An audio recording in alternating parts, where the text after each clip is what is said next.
Argentina robbed Egypt. নাও আমরা আসলে কথা বলি এখন, তোমরা কি বলতে যাচ্ছ যে লিসান্দ্রো মার্টিনেজের উপর ফাউলটা, যেটা ইজিপ্টের হচ্ছে সেকেন্ড গোল ছিল, ওটা হচ্ছে কি ফাউল হইতো না গোল হইতো, এটা বলতে যাচ্ছ না? ওটা প্রমাণ করবো। আর কি বলতে যাচ্ছ কুতিরোমের একটা অফসাইড গোল ছিল, ওটাও প্রমাণ করবো। আর কি বলতে যাচ্ছ মো সালারটা হচ্ছে কি আর্জেন্টিনার থার্ড গোলটা, মো সালারটা কি ওটা পেনাল্টি ছিল, ফাউল ছিল, ওটা গোল হইতো না আর্জেন্টিনার, ওটা নিয়েও কথা বলবো। আর কি বলতে যাচ্ছ ম্যাকালিস্টারের শার্ট পুলটা, ওটা কি পেনাল্টি চাচ্ছ, ওটা পেনাল্টি ছিল, ওটা নিয়েও কথা বলবো। আর যদি কোনো কিছু যদি তোমাদের প্রমাণ লাগে বা তোমরা বলো এই কারণে রিক, কমেন্টে বলে দাও। ঠিক আছে, প্রথমে কথা বলি লিসান্দ্রো মার্টিনেজের ফাউলটা নিয়ে, যেটা ইজিপ্টের সেকেন্ড গোল ছিল। লিসান্দ্রো মার্টিনেজের উপর লিটারেলি স্টম্প করা হয়, যেটা হচ্ছে আপনি যে কোনো ফুটবল ম্যাচে যে কোনো অবস্থায় যে কোনো টিমের যে কোনো অবস্থায় আপনি ওটা দেখবেন, ওটা ফাউল।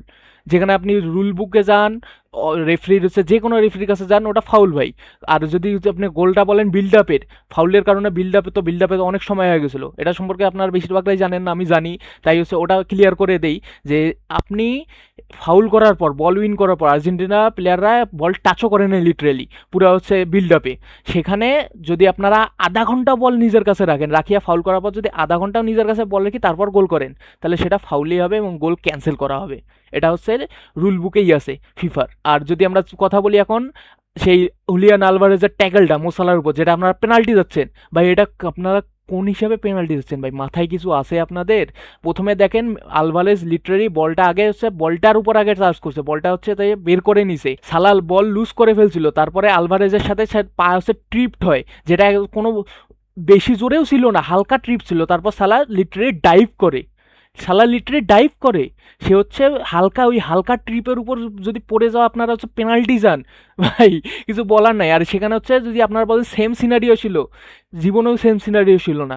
একটার উপর লিসান্দ্রো মার্টিনেজের পায়ের উপর স্টম্প করা হয়, আর একটা হচ্ছে বল উইন ব্যাক করার পর লিসান্দ্রো ওখানে দেখবেন না, লিসান্দ্রো মার্টিনেজ বল পজিশনে ছিল, লিসান্দ্রো মার্টিনেজ বল লুজ করে নাই, সে বল পজিশনেই ছিল, তার ওই সময় তার উপর পায়ের উপর স্টম্প করা হয়। আর যেখানে এখানে আলভারেজের ক্ষেত্রে সেখানে সে হচ্ছে বল আগে বের করে নিয়েছে, সালা বল লুজ করে ফেলেছে, তারপর আলভারেজ রান মেক করতে গেছে, ওই সময় সালার সাথে তার পা ট্রিপড হয়েছে। সেখানে এমন কোনো বড় ট্রিপও না যে যার কারণে সালা পড়ে যেতে পারতো, সালা ডিরেক্ট ডাইভ করেছে। এবং ওই ম্যাচে বিল্ড আপেও সালা হচ্ছে ওই সময় কোনো কিছু বলে নাই, সালা একদম পারফেক্টলি ফাইন ছিল, সে তখনও কিছু বলে নাই। এবং তারপর যখন গোল হইলো, তারপর তারা সেখানে গিয়ে আপিল করে যে ওটা পেনাল্টি ছিল, যেটা যে কোনো টিম করতো, সেটা স্বাভাবিক, সেখানে অবশ্যই ভিআর নেওয়া উচিত ছিল। কিন্তু আপনারা কি জানেন ভিআর রুম ব্যাকসাইড থেকে বলে নাই যে হচ্ছে এটা হচ্ছে ক্লিয়ার ফাউল ছিল না, এবং রেফারি হচ্ছে নিজে দেখে নাই যে এটা ক্লিয়ার ফাউল ছিল না, সেটা কি আপনারা বলতে পারবেন? এমন অনেক অনেক বড় ডিসিশন যায় যেটা রেফারিরা ক্লিয়ার থাকে, সেটা হচ্ছে ভিআরে যায় না।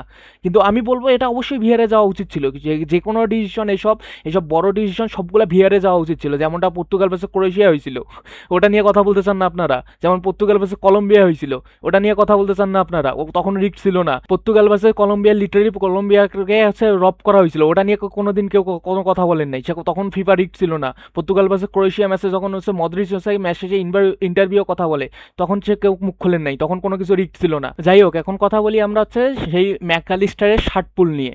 ম্যাকালিস্টার যে শার্ট পুল করেছিল ওটা অনেকে ফাউল যাচ্ছে ভাই।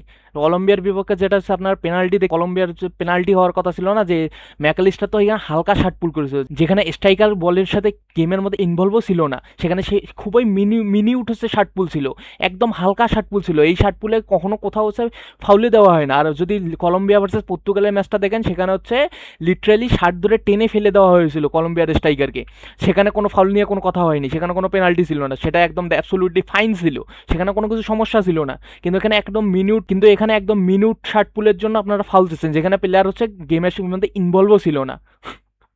আর যদি এখন আমরা কথা বলি সেই রেড কার্ড ইয়েলো কার্ড নিয়ে, ভাই যদি হচ্ছে যে কোনো কোচিং স্টাফ, যে কোনো প্লেয়ার যদি ম্যাচ অফিসিয়ালদের উপর গিয়ে এইভাবে আর্গুমেন্ট করে, তাহলে তাকে লাল কার্ড অবশ্যই দেওয়া হয়। এবং কলম্বিয়ার প্লেয়াররা সেখানে হলুদ কার্ড পেয়েছে, সেখানে প্লেয়ারদের লাল কার্ড দেওয়া হয়নি, সেখানে কোচিং স্টাফকে হচ্ছে লাল কার্ড দেওয়া হয়েছিল, যেখানে সে তীরে যাচ্ছিল মেসির কাছে মাঠে নেমে। এটা একদম অ্যাবসলিউটলি রেড কার্ড ছিল, এটা নিয়ে তর্ক করলে ভাই আপনার ব্রেইন নেই, আপনি কোনোদিন ফুটবল খেলা দেখেননি। আর যদি এখন আমরা কথা বলি ইজিপ্টকে নিয়ে, ভাই ইজিপ্টের প্লেয়ার গোল করার পর জিকো যে বলতেছিল যে ইটস নট ফেয়ার, দে রব, everything is scripted for Argentina. ভাই তুমি যখন শার্টটা পুল করেছিলে, যখন গোল দেওয়ার পর তুমি শার্ট খুলে ফেলছিলা, তুমি হলুদ কার্ড পাও নেই কেন? তোমার কি ওটা হলুদ কার্ড ছিল না? যে কোনো ম্যাচে তুমি যে কোনো ম্যাচ দেখিয়ে দাও আমাকে, সেলিব্রেশনে শার্ট বের করলে, শার্ট খুলে ফেললে, সেলিব্রেশনের সময় যদি জার্সি তুমি এই শার্টটা খুলে ফেলো, তাহলে কোন ম্যাচে হলুদ কার্ড দেওয়া হয়নি সেটা আমাকে দেখাই হতো।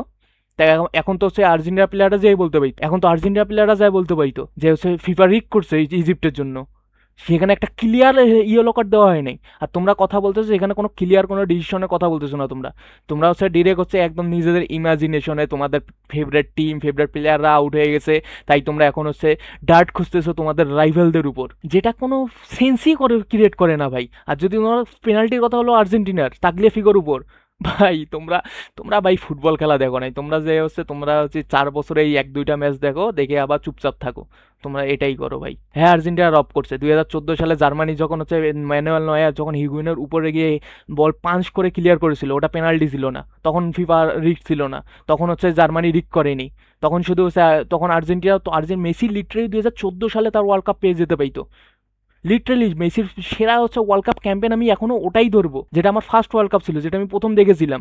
প্রতিটা ম্যাচ মেসি যেভাবে ওই টিমকে ক্যারি করে নিয়ে গেছিলো, তখন কেউ হচ্ছে কোনো কোনো আর্গুমেন্ট তোলে নেই, তখন কেউ কোনো কথা বলে নেই, তখন কোনো রিস্ক ছিল না। তোমরা গিয়ে ভাই তোমরা তোমরা 4 বছর পরে 1-2টা ম্যাচ দেখো আর এল্লা কথাই বলো।